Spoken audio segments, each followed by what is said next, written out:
Olá, seja mais uma vez bem-vindo, bem-vinda a mais esse vídeo no nosso canal do CEF. Antes de refletirmos acerca do tema de hoje, vamos, como de costume, rogando a presença, a influência benfeitora do nosso anjo de guarda, dos espíritos irmãos que estão conosco, de Maria de Nazaré e, claro, do nosso Mestre Jesus, para que possa nos influenciar no tema de hoje da melhor maneira possível e que a paz do nosso Deus Pai esteja sempre em nossos corações. Bom, eu, como não sou bobo nem nada, aproveitei o início do mês de agosto, que é tido como mês de azar, aquele mês que a gente torce um pouquinho o nariz, que a gente não acha ele lá muito bom, enfim, para trazer aqui uma figura um tanto quanto polêmica. Sim, hoje iremos falar brevemente sobre o diabo, Lúcifer, Satanás, mão peluda, coisa ruim. Pois é, esta figura está muito presente, olha, na história ocidental, séculos recentes do que na antiguidade. Sim, a figura do diabo, de Satanás, mal existia na Bíblia judaica, na Bíblia antiga, na original, nos tempos do Velho Testamento, dos judeus ortodoxos, enfim. Ela, se citada uma vez, é muito. Essa figura foi ganhando volume, adaptando-se a diferentes culturas, influências, e assim vai ao longo dos séculos pós-Jesus. Mais precisamente a partir do século XI, que o cristianismo, os cristãos, adotam aí o diabo, o Satanás, como o coisa ruim, como aquele que sempre se contrapõe a Deus, e assim vai. Até artisticamente, nas pinturas iniciais que retratavam o diabo, ele era simplesmente um dragão. Veio adquirir essa simbologia toda vermelha, de chifres, carregando um tridente, com um rabo, enfim, nos séculos pós-Idade Média, vejam só. A própria Bíblia, no seu Novo Testamento, mais precisamente pelo profeta Isaías, foi ali versões adaptadas que hoje nós vemos sendo ali colocadas como a figura do Satanás, do diabo, de Lúcifer.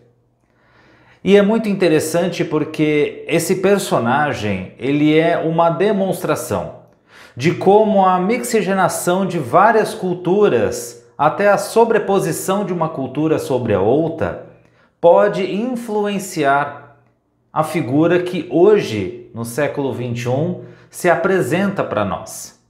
Sim, porque hoje nós conhecemos o diabo como sendo a fonte de todo mal.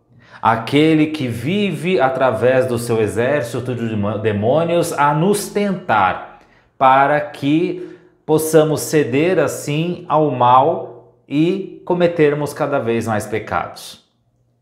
Essa é um resumo, é o quadro do que representa o Satanás de acordo com religiões mais tradicionais, como o catolicismo, por exemplo.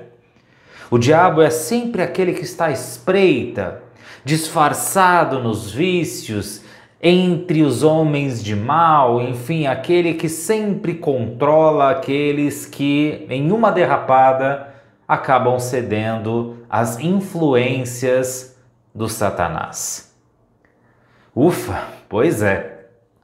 E é muito comum hoje nós termos justamente essa oposição, ou seja, Deus de um lado e Satanás do outro. E dependendo do lado para onde vamos, nós seremos salvos no dia do julgamento ou iremos arder no fogo do inferno por toda a eternidade. Mas Vamos lá. Dito isso, esse conceito histórico acerca da simbologia, vamos buscar aqui tratar novamente de uma forma um pouco mais racional sobre o que é o Satanás. Muitas pessoas, ao ouvir esse nome, e acredito que você também ao ver esse título do vídeo, se surpreendeu ou até sentiu calafrios, porque é algo que muitos de nós consideram uma tônica forte. Poxa, falar do diabo, falar do Satanás, será que vai atrair coisa boa, ruim? O que acontece? É uma palavra realmente, são nomes que carregam toda essa carga de simbologia, toda essa carga de história até hoje. Como eu citei anteriormente, o mito do Satanás, do diabo, vem carregado em diversas culturas. Isaías, no Novo Testamento, aliás, ele falava sobre o rei da Babilônia na época, que era todo de luz e caiu sobre a terra, numa simbologia da queda do rei.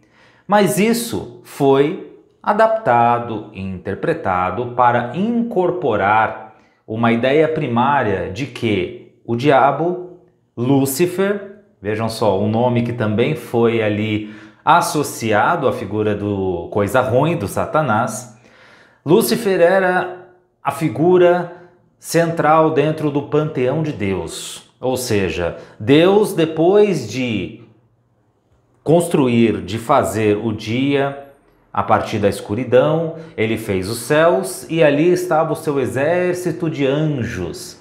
E Lúcifer era aquele anjo mais próximo a Deus. Era aquele mais belo, aquele mais destemido, aquele mais forte, aquele cheio de brilho, o que carregava toda a luz. Mas Lúcifer começou a se rebelar contra Deus, dominado pelo seu orgulho, dominado por querer se equiparar totalmente ao Criador e ao receber negativas. Lúcifer ali conspira junto com outros anjos para formar um exército de anjos caídos que viria a ser oposição a Deus. E com base nisso, Deus o teria expulsado dos céus e aí o anjo caiu sobre a terra, se transformando na figura monstruosa que nós conhecemos hoje. É claro que aqui nós vamos se atentar a um bem breve resumo histórico. Acreditamos que tem muito material na internet que nós podemos pesquisar, tanto na questão histórica quanto cristã, e também outras religiões e culturas que abordam o mito de Satanás. Mas o que prevalece de fonte comum, aquilo que é maior consenso hoje em dia, é justamente essa simbologia. Ou seja, Deus tinha ali Lúcifer, o seu anjo mais perfeito, e este, uma vez dominado pelo orgulho, se rebelou contra Deus, conspirou e Deus o expulsou dos céus, se tornando aí, claro, a fonte do mal, que viria inclusive a tentar Jesus no deserto, na Torre Antônia e tal.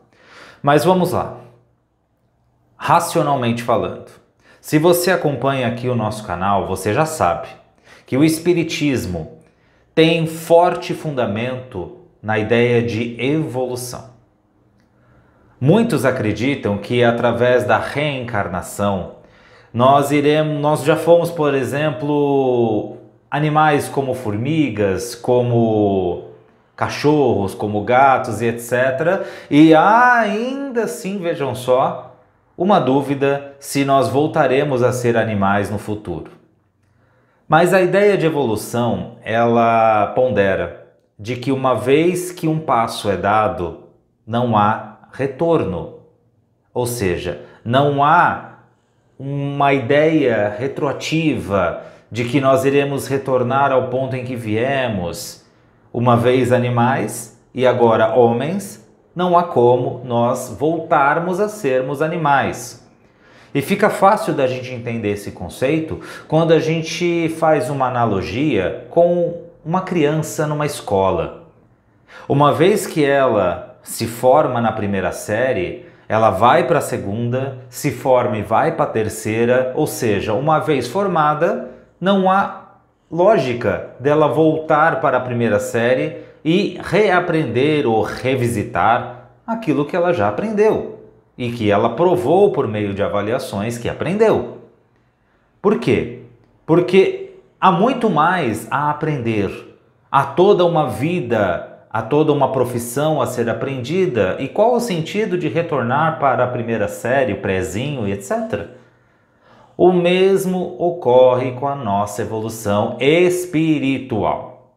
Nós vamos, como espíritos, passando por todos os reinos e ambientes, absorvendo sensações e vamos sempre crescendo até adquirirmos aí as capacidades de um espírito mais puro. E quando dizemos espírito puro, é aquele espírito que deixou para trás todas as influências que o materialismo lhe pode exercer. E quando dizemos materialismo, não vamos simplesmente simplificar e confundir com bens materiais. Não. São sentimentos materiais. Orgulho, inveja, egoísmo, raiva e assim por diante. Logo, se na história do diabo, Lúcifer era um espírito belo, forte e estava ali mais próximo de Deus, se levarmos em conta justamente essa base da lei de evolução, ele já era um espírito puro. E se era um espírito puro e não há volta ao passado, como ele se deixou levar pelo orgulho e pela inveja? Como ele se rebelou contra Deus? Então, racionalmente, nós chegamos aí na forte conclusão de que esta é justamente uma alegoria. O diabo não existe com essa base. Isso sem contar que Deus, nosso Pai, não cria anjos, ou seja, não cria espíritos puros. Ele cria espíritos simples e ignorantes, que conforme o seu esforço, sua dedicação por meio de milhares de reencarnações, virão a se tornar espíritos puros. Ou seja, ninguém é criado por Deus já sentando na janelinha, já sendo a última bolacha do pacote. Isso não existe. Porque anjos ou espíritos puros seremos nós, num futuro distante, mas é o nosso inevitável caminho. Pois bem, então não há essa figura do anjo sendo criado imediatamente e uma vez anjo, uma vez puro, também não há essa questão de se rebelar contra Deus. Mas há um ponto referente aí à etimologia do diabo que é coerente. O diabo, historicamente, a palavra significa opositor. Ou seja, é aquele que se opõe a Deus, que se opõe às suas ideias, que se opõe às suas leis. E pensando ainda racionalmente, nós podemos concluir que justamente o contrário dos espíritos puros são aqueles ignorantes que ainda se opõem às leis de Deus. Por exemplo, nós muitas vezes nos deixamos dominar pelo nosso egoísmo e queremos absolutamente tudo para nós. Só nós podemos ter os privilégios, só nós podemos ter saúde, só nós podemos ter dinheiro, só nós podemos ter um bom emprego e por aí vai. É muito comum, aliás, recebermos pedidos de orações para a minha família. Ora, nós só somos capazes de pedir preces para a nossa família e a família do outro também não precisa? Será que nas nossas vibrações, nas nossas orações e evangelho, nós apenas realmente pedimos bênçãos para nós e para os nossos e não para o mundo? Pois bem, isso é um sinal, por menor que seja, de oposição. Oposição à ideia de que, na lei divina, todos nós seremos, entre aspas, julgados pelos nossos próprios méritos e ações. Que a nós, sem exceção, cabe o esforço contínuo para nos melhorarmos. e não o esforço do outro ou a transformação do mundo. Não, mas a nossa transformação interior. Então, mesmo sem querer querendo, vejam só, nós carregamos em nós. Isso são alguns exemplos singelos, fora nos momentos de desespero, de lágrimas, de revolta com a vida e com o mundo, que nós não exercemos justamente esse conceito de oposição a Deus. E é aí que vem a ideia que nós podemos sim aqui aproximar de tentações, porque nós não cedemos às tentações do diabo, nós cedemos às tentações do nosso próprio estado primitivo. Daquilo que nós fomos em encarnações passadas, já deveríamos ter deixado para trás, mas insistimos em levar conosco no dia a dia. A ideia de que só o nosso ego importa, a ideia de que a minha vontade tem que prevalecer perante as demais. Isso tudo são características primitivas do nosso espírito, mas que vivem retornando, por quê? Porque nós ainda não fomos plenamente capazes de deixá-los no passado. Ou seja, não existe uma figura demoníaca, monstruosa, ao nosso redor nos tentando, fazendo com que nós erremos. Nós próprios erramos. Nós temos a capacidade de errar, tal como temos a de acertar. Então nós percebemos que ao longo da história, sim, o diabo, o Satanás, teve o seu mito, a sua simbologia fortalecidos para quê? Entre vários motivos, para sim terceirizar o erro que nós cometemos, o pecado que nós praticamos. E também para servir aí de escudo, metendo medo justamente nos opositores, tanto políticos quanto religiosos de cada época. Porque cá para nós, a morte ainda dá medo, não dá? Ainda dá medo do que nós encontraremos no plano espiritual, do outro lado, enfim. E se colocarmos aqui uma figura tenebrosa, feia, demoníaca, nos ameaçando e principalmente nos amedrontando para o que nós encontraremos após a morte, é uma forma, querendo ou não, de controle. Então não à toa que a figura do diabo foi justamente se transformando ao longo das épocas com esse objetivo. Agora, hoje não. Hoje nós temos o auxílio do Espiritismo. Nós temos o auxílio dos bons espíritos para nos instruir de um modo racional, que, como dissemos aqui, essa figura não existe. Ah, mas e como retratado, até em filmes espíritas, em até sessões mediúnicas, de figuras estranhas, grotescas, monstruosas que se apresentam? Bom, há muito dentro de nós que não é bonito. Muito pelo contrário, é muito feio. E quando nossos sentimentos se materializam ou refletem na aparência dos outros, principalmente os desencarnados, isso se torna, sim, uma forma grotesca e monstruosa. Afinal, nós esperamos, por exemplo, que o ódio tenha qual aparência? Nós esperamos que o orgulho surja como? Nós esperamos que a inveja, que a raiva apareçam com qual figura? Com a figura de anjos celestiais? Não. Elas serão refletidas justamente como monstros. Mas isso, repito, nada tem a ver com o conceito de diabo. Concluindo, não há nenhuma criatura que seja a fonte do mal. Não há dois lados, Deus de um lado e o diabo do outro. Não há definitivamente o bem contra o mal, porque se assim fosse, Deus não seria o Todo-Poderoso, não seria a inteligência suprema, não seria onipresente. Isso desde já também elimina a ideia de inferno, porque afinal de contas haveria um lugar em que Deus não estivesse presente? Ele deixaria então de ser onisciente, onipresente, certo? Pois é, Deus está em todos os lugares e nunca houve, assim como nunca haverá, um local de sofrimento eterno.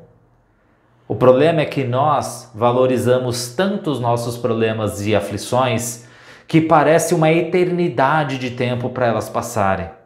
Se do contrário nós tivéssemos justamente Deus do nosso lado, nos aproximando dos nossos benfeitores espirituais e elevando o nosso coração, o desespero passaria mais rápido. Entendem que a solução e o problema está dentro de nós? E eu costumo dizer que esta é uma boa e uma má notícia. A má notícia, porque depende de nós e muitas vezes nós somos acomodados, só esperamos realmente a mudança, exercer aquilo que nós devemos exercer através da dor. E a boa notícia, obviamente, que não dependemos de nenhuma figura alegórica, apenas da nossa fé, da nossa atitude e do nosso pensamento racional.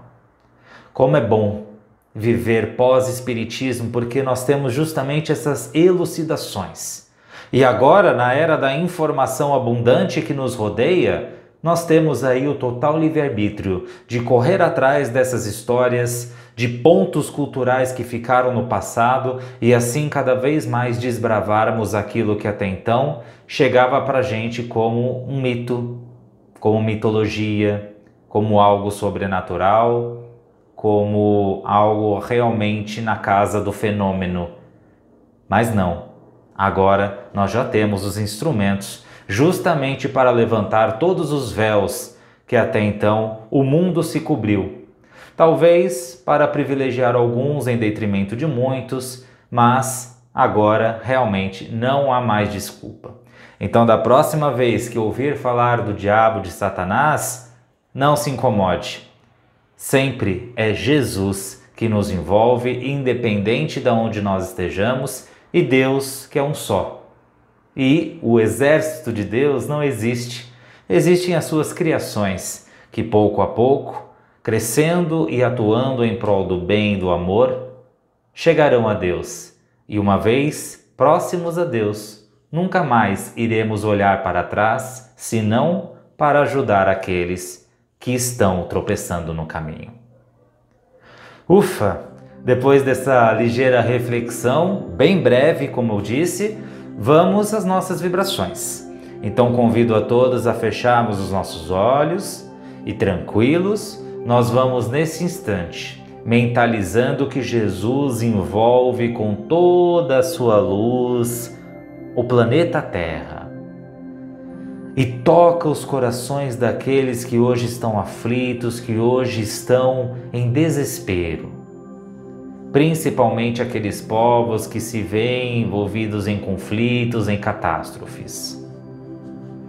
Rogamos a Jesus que possa abençoar o Brasil, a pátria do Evangelho, bem como todos os brasileiros, principalmente aqueles que estão nas ruas, enfermos em hospitais, abandonados em asilos ou orfanatos, nas cadeias.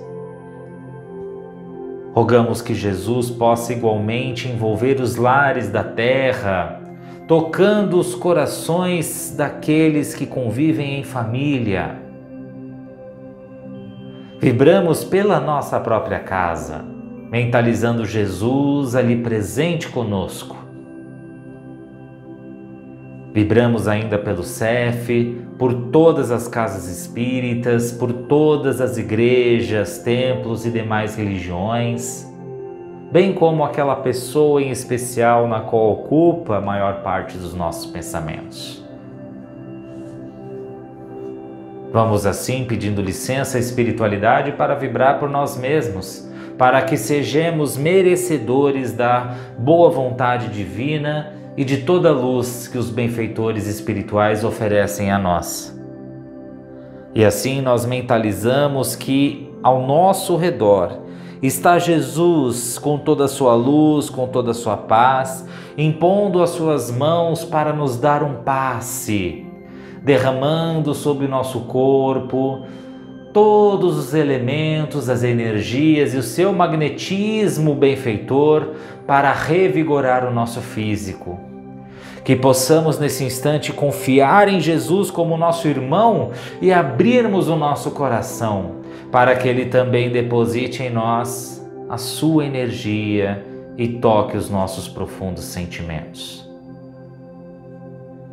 Que Jesus também possa nesse instante envolver os recipientes com água que preparamos para que ela seja fluidificada, magnetizada, e possa nesse instante também servir de um instrumento a mais de renovação interior.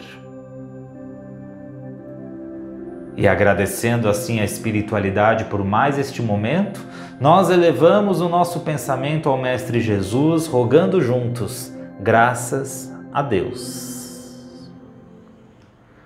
Como de costume, vou agradecer aqui a sua participação, a sua audiência, mas vou te pedir também aquele joinha, aquela curtida, aquele like para fortalecer o nosso trabalho no YouTube e nas demais plataformas digitais. Peço também que, se você ainda não é inscrita, que se inscreva, compartilhe este conteúdo, siga nossas páginas também no Facebook e Instagram para ficar por dentro aí de todas as novidades que estamos aí programando. Eu fico por aqui, desejando a todos que sempre tenhamos a luz de Jesus no nosso coração, iluminando os nossos caminhos. Um grande abraço e até a próxima. Tchau!